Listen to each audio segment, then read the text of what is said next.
Good morning mga idol. Good morning mga idol. Mayroon tayong napansin dito na pinaglunuan ng napakalaking ahas. Sinlaki ito ng braso. Hindi kalayuan dito sa bahay ni Boss BTV. Dalawang di pa lang mga idol.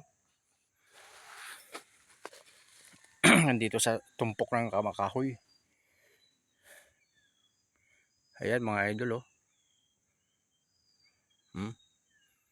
Sinlaki ng braso yan.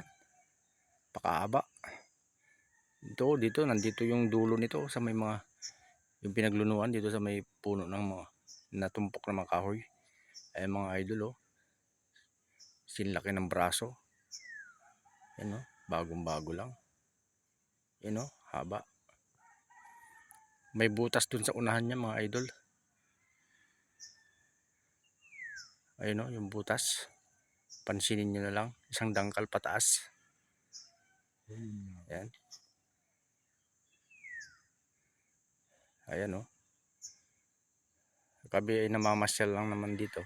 Tinignan namin kung sitwasyon dito. Meron palang ganyan.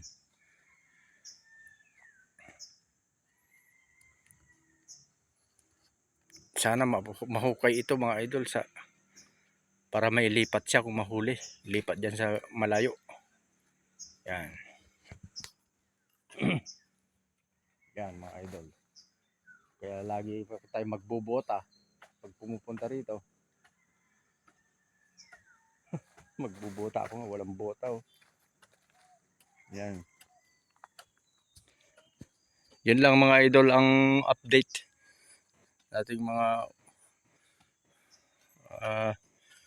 sa mga katropa. Yan, para mag-iingat sila pagka nagpupunta rito. Huwag basta-basta tumatapak dyan sa mga ilalim ng mga tumpok-tumpok ng mga kahoy. Baka nandyan natutulog. Yan. Saka kung gusto mong linisan yan, kailangan tignan mong maigi. Okay, baka nandyan siya. Okay, bye-bye.